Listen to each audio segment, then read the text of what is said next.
Sellers. First, on behalf of my mom, Julie Crowley, and my sisters, Katie Guerin and Colleen Crowley, I want to thank the Michigan High School Football Coaches Association for establishing this award in the first place.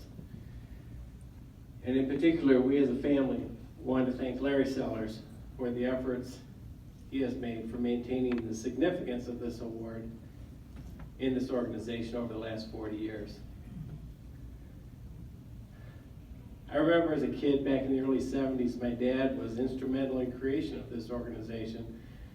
And I remember him practicing his presentations down in the basement of our house, outlining blitz packages and blocking schemes in our basement on his overhead projector with red and black grease pencils.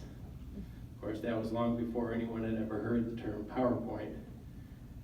I think it would be shocked yet very pleased to see an event such as this with over 1,300 coaches attending at a venue like the Radisson.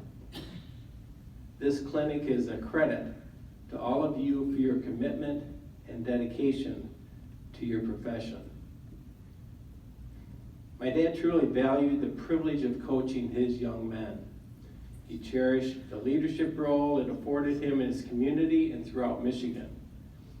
He, like most of you, was proud to call it his job, but he also treasured the responsibility that came with it.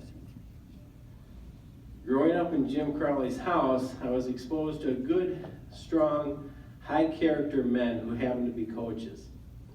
Those men were not merely my role models, but they were also my heroes.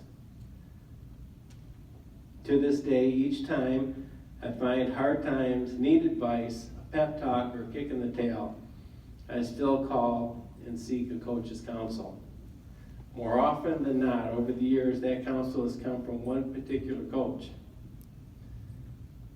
You should know my mom and my sisters and I are very private people.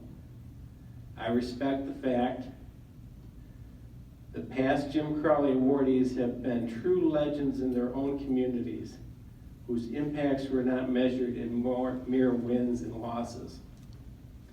Yet this is the first time my family has ever participated in this award. It is impossible to overstate the relationship between the Crowley and Brogan families. Herb was my dad's top assistant, sure, but like all great coaches, he has always been much more, and especially to me. I was able to be on both my dad's last team and Herbie's first. The night my dad was murdered, I came home to the chaos of everyone in Jackson on my front lawn. There were no cell phones back then, and I had no idea what was going on. A 29-year-old Herb Brogan met me at my car and walked me through the crowd of police and reporters and onlookers all the way into the house to my mom, who was waiting to tell me what had happened.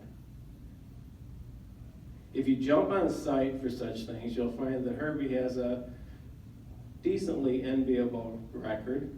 By the numbers, he is, I guess it's good, 368 and 84. But like past recipients of his award, he is so much more than the numbers. Every son, if he is lucky, truly believes his dad is the greatest man who ever lived. And I consider myself very lucky indeed. Herb Brogan has always been a touchstone to my past. He has led our team, our school, and our community as I have always thought my dad would have. To me, he is as close to Jim Crowley as a man can get, and I cannot offer any higher praise. So finally, I thank you all for this great privilege, which is to present the Jim Crowley Award to my own coach and brother, Herbie Brogan.